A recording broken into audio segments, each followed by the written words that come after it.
hoje você vai aprender. Hoje falaremos de 1937, as premissas da G2. Após esse vídeo aqui, meu irmão, você vai entender o porquê que essa G2 existe. Ah, lá vai ele falar de bigodudo, de ciência. Não, meu irmão, estou falando aqui de ufologia, de cosmologia bíblica, dos maiores segredos que existiram há quase 100 anos atrás e que hoje eu posso falar abertamente. Os segredos mais recentes eu evito falar para não ter problema aqui. Mas os mais antigos, já passou quase 100 anos, eu posso falar aqui tranquilamente, tá? Então, nós iremos falar sobre os monstros que saíram pela abertura de algum portal que não sabemos qual, em 1937. Alguém, de alguma maneira mística e misteriosa, abriu portais em 1937. Não me pergunte quem que era. Eu sei que o Babylon veio 10 anos depois, mas o que esses caras fizeram eu não sei. Mas começou-se a aparecer criaturas estranhas em 1937. Então, hoje eu vou trazer para você essas referências aqui. Mas, claro, antes de iniciar o vídeo, tá? Isso é evidente. Conheça aí, tá? O meu trabalho. Tem links na descrição, tenho certeza que você vai gostar. É o meu contato pessoal, é o meu suporte, eu ensino para você a Red Pill, como se livrar das amarras do sistema. É uma experiência fantástica para a sua vida e é um preço acessível. Vale a pena você conferir, tem um link na descrição. E claro, participe do Telegram, de graça, de grátis, todo o material de apoio que eu faço as minhas aulas aqui, eu disponibilizo gratuitamente no Telegram. É bom você se antenar por lá, porque o YouTube, meu irmão, se eu dependesse do YouTube aqui para divulgar o meu trabalho, meu canal já tinha caído na obscurecência. Meu canal não seria visto por ninguém, tá entendendo? Seria o canal do Noia aqui, só os noiados que iam entrar aqui na vibe. Agora, graças ao Telegram, eu consigo trazer esse conteúdo para as pessoas que têm sede de conhecimento, tá bom? Porque a verdade vos libertará. Esse PDF está disponível lá no Telegram. Bom, vamos lá. O que é importante eu falar aqui para vocês? Eu já trouxe essa aula no meu canal. Esse vídeo foi censurado, tá? Pegou mais de 80 mil de visualização e foi censurado. Ele tomou uma advertência e depois caiu no esquecimento aí do YouTube. Agora, por que esse vídeo foi censurado? Porque eu falei que em 1937 um camponês, um fazendeiro, foi lá e matou um monstro com uma arma. Por exemplo, eu vou falar isso aqui brevemente, tá? Existe uma arma chamada Pump Parará-Pururu Gun, ok? Essa arma, lá em, eu não sei se foi em Texas ou na Flórida, eles usavam essas armas nos lagos para poder matar os pássaros. Então eles iam comer carne, eles caçavam. Nos Estados Unidos a cultura de carne é caça. Boa parte das carnes que vão para a geladeira das pessoas é carne de caça. Então eles têm a cultura de caçar. E nos Estados Unidos, eles desenvolveram uma arma, os fazendeiros, que usava 1 kg de pólvora. Então você vê, por exemplo, uma 9mm, uma 12, usando gramas de pólvora. Os caras usavam 1 kg de pólvora nessa arma. Eles botavam num barco, segurava, regulava ela. Quando passava aquelas centenas de pássaros, eles davam um tiro e todos os pássaros caíam. Por consequência disso, eles conseguiam alimentar o vilarejo inteiro assim. Então foi uma arma bem desenvolvida por eles. Porém, essa arma não tinha problema nenhum com o governo dos Estados Unidos nem nada. Tanto é que nos Estados Unidos é permitido ter lança-míssil, é permitido você ter fuzil, é permitido você ter um monte de coisa. A única arma que é proibida nos Estados Unidos é chamado Pump Parará-Pururu Gun. Por quê? É permitido fuzil, é permitido lança-granada, é permitido um monte de coisa. Por que essa arma é permitida? Porque essa arma matou um gigante. Simples assim. Alguém viu um monstro estranho na floresta, né, com uma certa altura, meteu bala, capotou o bicho, levou esse bicho não sei como para a cidade, fecharam a cidade, isso há 80 anos atrás, 90 anos atrás, fecharam a cidade, os militares pegaram, sumiram com esse monstro e 5 anos depois decretaram que aquele tipo específico de arma seria proibido nos Estados Unidos. Ou seja, os caras têm fuzil, lança-granada lá, mas essa que mata gigante não pode. Tá entendendo? Aí não, é fake news. Que delícia, que delícia.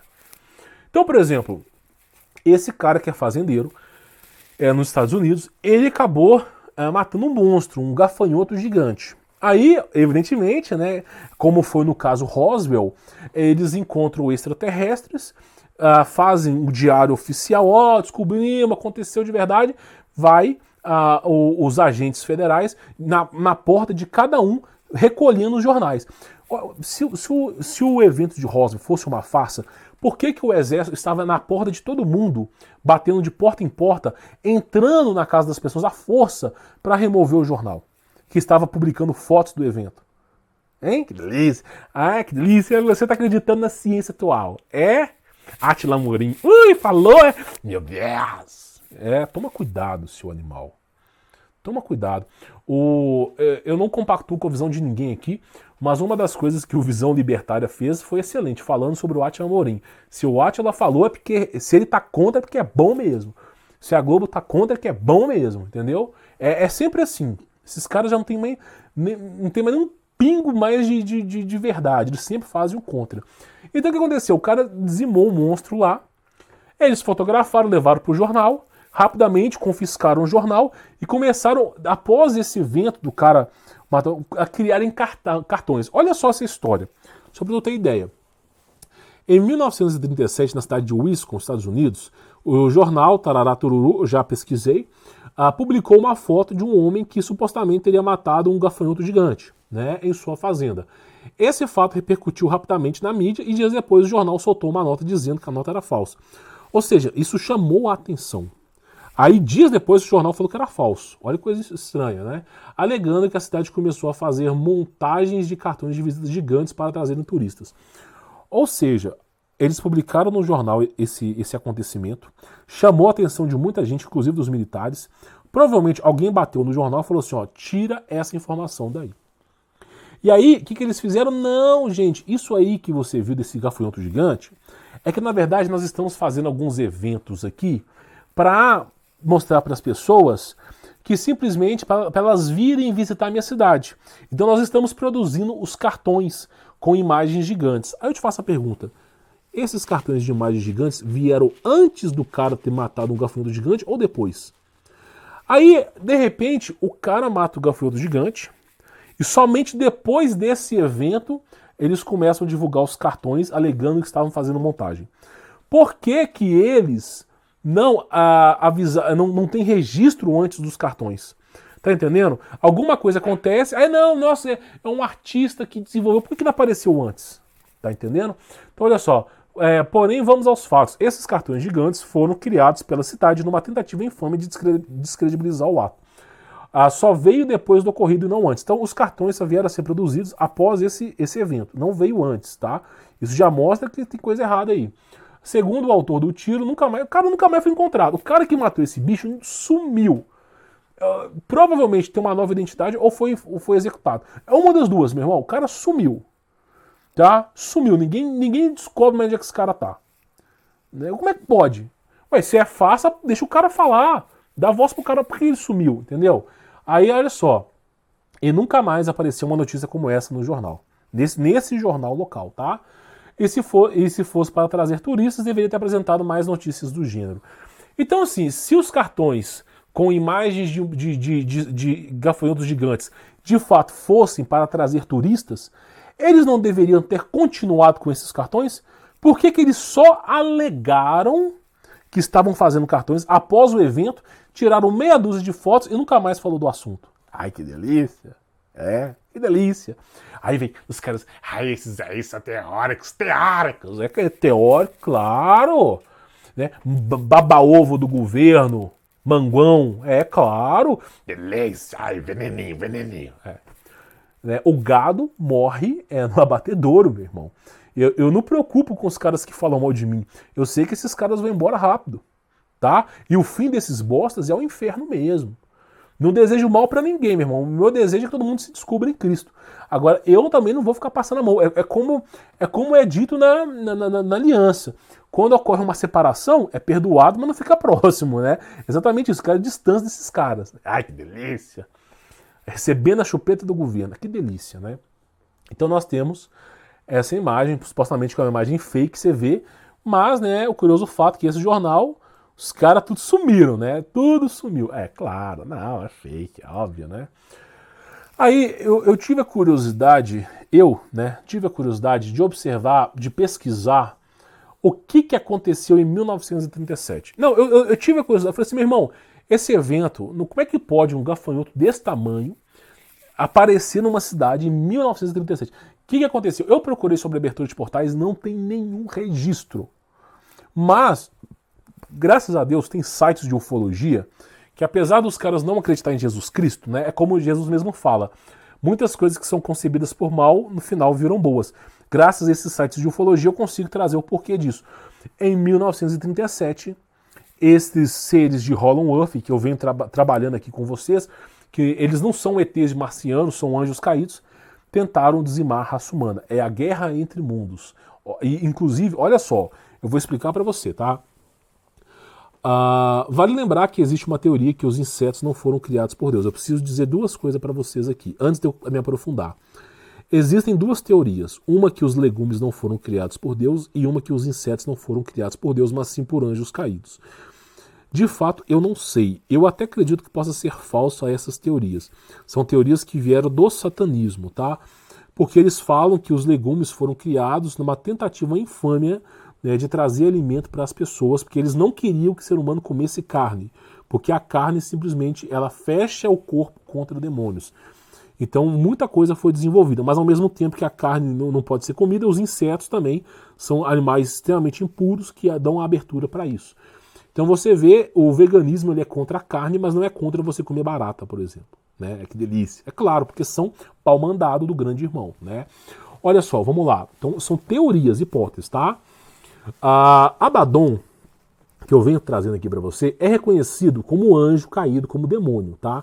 Existem culturas que Abaddon é anjo e demônio, mas olha só, Abaddon é reconhecido como destruição. A palavra Abaddon em hebraico é destruição, uma forma extensiva de Apolion.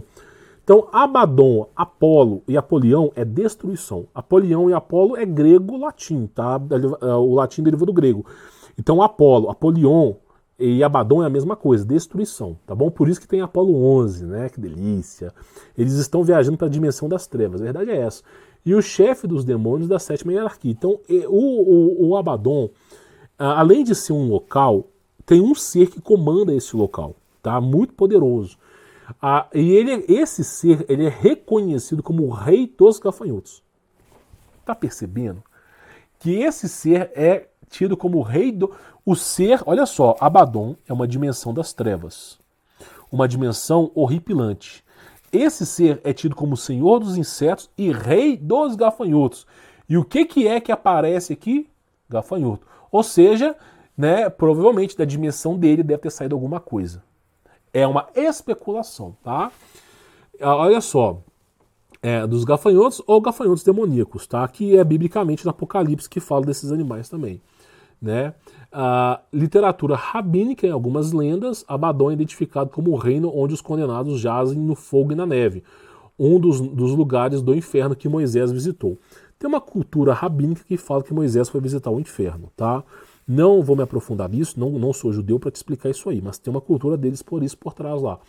E diz que Abaddon é o lugar de condenação. E de fato, na Bíblia também fala que Abaddon é um lugar de condenação. Então errado não tá. E o fato de ser fogo e neve é a Divina Comédia de Dante Alighieri. Tá? Que ele fala também que o inferno funciona dessa maneira. Tá? Ou seja, é uma dimensão das trevas com criaturas das trevas terríveis, né? E de algumas formas inexplicáveis esse gafanhoto gigante saiu. Então, Abaddon, a grosso modo, é uma dimensão das trevas onde vai os condenados, tá? E de alguma maneira esse gafanhoto saiu de lá. Rapidamente abafaram o caso. Neste mesmo ano caiu um OVNI na Alemanha. É o caso UFO 1937 que caiu na Floresta Negra. Então, entre o período da G1 e da G2, caiu um OVNI na Alemanha, numa Floresta Negra. Não me pergunte, eu não quero entrar em detalhes aqui, mas caiu. E os alemães foram lá investigar o porquê caiu nessa data, tá? Então, nesse mesmo ano, caiu. Agora, por que caiu um OVNI de um extraterrestre? Em 1900, olha só o que eu vou te dizer, tá? Em 1937, caiu OVNI na Rússia, na China e na Alemanha. Por que naves voadoras foram abatidas em 1937? Por que as naves desses seres foram abatidas? Quem que você acha que abate? Meu irmão, se você perguntar para um satanista se ele acredita em Deus, ele acredita. Se você perguntar para um satanista se ele acredita que Jesus Cristo é real, ele acredita. Se você perguntar para um satanista se ele acredita que Deus, o Deus hebreu, o Deus da Bíblia é real, ele fala que acredita. Agora você pergunta para o cristão tem dúvida. O cristão ainda tem dúvida, tá entendendo? O cara que segue o diabo acredita em Deus, eles sabem que Deus é real. Mas o próprio cristão que deveria saber disso não sabe. Quem você acha que abateu essas naves? Se você analisar a hierarquia de anjos de Deus, por exemplo, principado, hóstias, potestades, serafins, querubins e principalmente tronos. Então você vê o quê? Deus também tem o seu exército. Tanto é que o que caiu da terra é 1/3. 2/3 estão no céu ainda, em vigência. 1/3 que caiu para cá. E Miguel e seus anjos ganhou a guerra contra o dragão. Então quem se acha que tem mais poder de fogo? Quem se acha que tem mais poder nuclear? Quem se acha que tem o maior poder que esses caras não fazem nem ideia? Deus. Então quem você acha que abateu essas naves? Adivinha quem? Os anjos de Deus. Os anjos de Deus também têm disco voador. A tecnologia de disco voador vieram com os anjos caídos. Quem ensinou isso para os anjos caídos? Eles já tinham acesso a isso no céu. Então, mas então os anjos são ETs de Varginha. Não se engane, meu irmão. Isso são demônios. Os anjos são feitos de plasma, energia. E muitas vezes esses amparos metálicos aí são estruturas que eles usam para viajar a outros mundos. É um universo precisando ser explorado ainda, ao qual não sabemos nada. Então tem essas tecnologias de Deus. Deus também tem naves. O universo, a milícia de Deus tem poder também. Por isso que Miguel e seus anjos lutaram contra o dragão e fizeram ele cair na terra. Foste precipitado na terra. Então você vê o quê? Quem que abateu essas naves? Adivinha quem? A frota de Deus, né? Porque não tem explicação para essas naves terem caído aí, tá? E foram vistos objetos no céu, na Inglaterra, Canadá. Lembrando que esse ano foi um ano com grandes avistamentos OVNI. Então nesse ano, muita nave caiu pelo mundo, nave UFO. Muita gente foi abduzida e sumida. Muita gente desapareceu, né, nesse ano. Muita coisa estranha. E não só isso. Tem um site que fala de relatos, por exemplo, os caras encontraram monstros, animais na floresta. Esse ano de 1937 foi um dos anos que eles mais encontraram seres completamente diferentes na floresta. O cara caçador viu um bicho, um ser com fogo. O outro via não sei o quê. O outro via um reptil. Então assim, eles não tinham, sabe, foi um ano com o maior avistamento desses seres. Como é possível? Porque eles estavam vindo para cá. Como? Não sei. Pararam de vir por alguma razão, mas estavam vindo para cá. Então vamos aos casos, né? Caso 1 aqui. Olha só, perto de Londres, na Inglaterra, horário diurno, né? É um resumo, tá? Uma menina de 8 anos caminhava sozinha em uma campina quando viu um enorme objeto prateado com protuberâncias parecidas como palafitas, né? Pairando acima dela. Uma plataforma de algum tipo desceu do objeto e 3 homens altos saíram. É que eu digo, né? A cultura, por exemplo, hiperbórea, os nórdicos, os atlantes, é o quê? Esses nefilins, eles usam DNA humano, tá?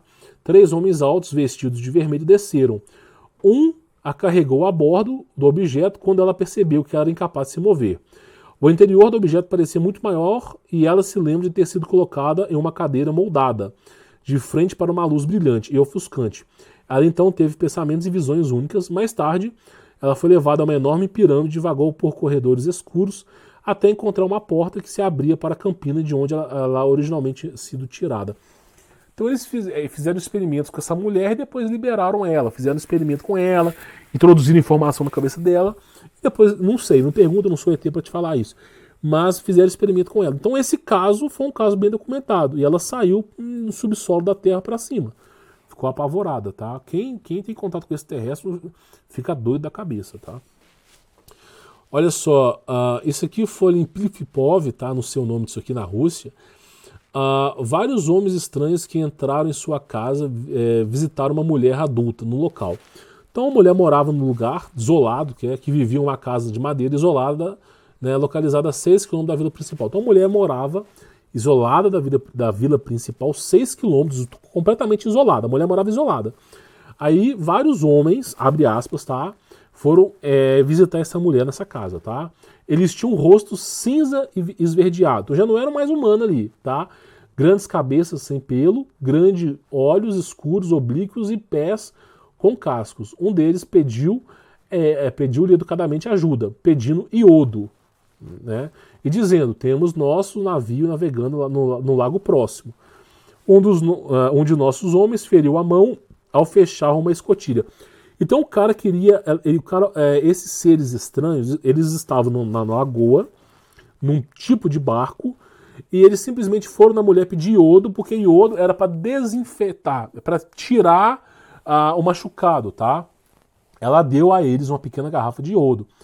Os alienígenas estavam instalando um estranho dispositivo apoiado em pernas de tripé, tá? Com um objeto remotamente parecido com uma velha câmera fotográfica em cima. Ela ofereceu aos homens leite, que eles beberam. O frasco fechado de iodo foi tampado por um pano e um tampão de madeira de pano. Os alienígenas tiraram o plug e o pano com um gesto indicando nojo, jogaram o pano fora. Foi um procedimento de descontaminação aparente. Depois que isso foi feito, eles escoltaram a mulher para fora de sua casa, né? E outro homem verde observou. Quando os alienígenas terminaram o que estavam fazendo, eles saíram agradecendo a mulher pela comida e o iodo e foram embora. Então, assim, ela morava num lugar isolado, chegou um monte de homem de uma coloração diferente pedindo iodo. E por que esses seres precisavam descontaminar o corpo? Porque, graças ao dilúvio, o ecossistema que nós vivemos hoje, a atmosfera que você vive hoje, ela é nociva. Essa atmosfera que nós vivemos hoje, ela faz mal para esses seres das trevas, que em outra hora viviam livremente aqui.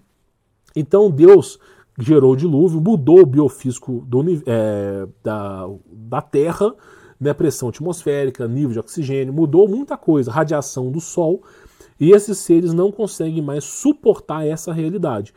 Quando você vê, por exemplo, os maias, os incas, os antigos astronautas vindo de capacete, não é porque era um ser humano do futuro, não. É porque esses répteis, esses seres, eles não conseguem sobreviver à nossa atmosfera. Por que você acha que aparece um monte de avião com rastro químico para cima? Eles querem deixar esse ambiente plausível para eles.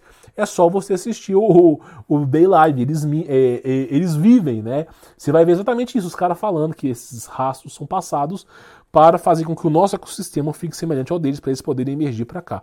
É uma hipótese, né? Eu não estou afirmando nada aqui. A gente trata aqui conteúdo especulativo, tá? Outra coisa, caso 3 aqui, olha só. Uma mulher estava passando no palácio de Plaquétia, né? Em uma área remota, quando sentiu uma sensação inexplicável de medo, né? Isso aí é o espírito alertando que está vindo coisa ruim. De repente ela viu a uma distância de 50 metros uma garotinha, cerca de 10 anos de idade, vindo em sua direção. Seus cabelos estavam arrepiados. Isso quer dizer o quê? Eletrostática, ok? Como se fosse atraído por um imã. Em poucos minutos, uma rajada de vento levou a criança, que desapareceu dentro da velha casa em ruínas mais próxima. Ou seja, é o que eu falo, proteção de Deus todos os dias, meu irmão. Então a garotinha, o cabelo dela começou a ter aquele campo eletromagnético e ela foi levada. Uma coisa que eu digo para vocês, e eu faço com a minha família, não tem um dia que eu não abençoo a minha família, que eu não oro pela minha família, que eu não oro e eu peço proteção a Deus. Eu sei muito bem da força das trevas. Sei muito bem que esses seres querem vir para cá de todo jeito. Então, assim, olha que coisa louca. Nesse mesmo ano, muita coisa estranha começou a acontecer em 1937. E aí eles falam, tudo fácil, delícia, né? Eu acho que eu vou contratar o Serginho Malandro para apresentar esse programa aqui para vocês, né? Quem sabe? Então, se realmente a coisa aconteceu, foi bem inexplicável. Eu mostrei 3 relatos aqui. A parte 2, eu vou trazer 5 relatos. 5 relatos, estou contando na cabeça aqui. 5 relatos sobre esses eventos em 1937. E você vai entender o que está acontecendo aí também, tá?